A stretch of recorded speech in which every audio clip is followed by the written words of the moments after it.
കേരളത്തിലെ മിക്ക ജില്ലകളിലും റെഡ് അലേർട്ട് പ്രഖ്യാപിച്ചിരിക്കുന്ന ഈ സിറ്റുവേഷനിൽ നമ്മുടെ പെറ്റ്സിനെ എങ്ങനെ കംഫർട്ടബിൾ ആക്കാൻ പറ്റും എന്നൊന്ന് നോക്കാം.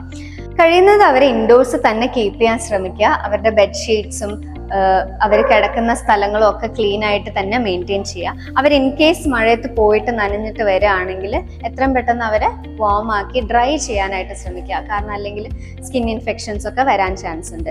ഈ സമയത്ത് അവരുടെ ടിക്ക് ആൻഡ് ഫ്ലീ പ്രിവെൻഷനും വാക്സിനേഷനും അപ് ടു ഡേറ്റ് അല്ലേ എന്ന് നമ്മൾ പ്രത്യേകം നോട്ട് ചെയ്യണം. കാരണം ടിക്സും ഫ്ലീസും വരാനും ചാൻസ് കൂടുതലാണ്. അതേപോലെ പാർവോ പോലത്തെ വൈറൽ ഇൻഫെക്ഷൻസും റെയിനി സീസണിൽ കൂടുതൽ സ്പ്രെഡ് വരാറുണ്ട്. അവരെ നമ്മൾ കുളിപ്പിക്കുന്നുണ്ടെങ്കിൽ അത്രയും ഡേർട്ടി ആയിട്ട് നമുക്ക് കുളിപ്പിക്കേണ്ട ഒരു സിറ്റുവേഷൻ വരികയാണെങ്കിൽ വാം വാട്ടറിൽ പെട്ടെന്ന് വാഷ് ചെയ്ത് എടുക്കുക. ഉടനെ തന്നെ ഡ്രൈ ചെയ്യാനായിട്ടും ശ്രദ്ധിക്കുക. തണുപ്പ് തട്ടാതെ നോക്കണം.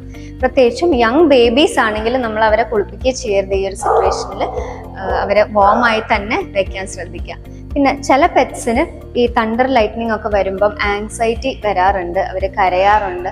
അങ്ങനെയുള്ള സമയങ്ങളിൽ നമ്മൾ അവരുടെ കൂടെ അവർക്ക് നമ്മളുടെ ഒരു പ്രസൻസ് കൊടുക്കുക. അവർക്ക് ആ ഒരു മെന്റൽ പീസ് നമ്മൾ വഴി അവർക്കത് കിട്ടും. എന്നിട്ടും നമുക്കത് കൺട്രോൾ ചെയ്യാൻ പറ്റുന്നില്ലെങ്കിൽ നമ്മുടെ വെറ്റായിട്ട് ഡിസ്കസ് ചെയ്തിട്ട് അവർക്ക് കാമിങ് സപ്ലിമെന്റ്സ് ഈ ഒരു ടൈമിൽ കൊടുക്കാവുന്നതാണ്.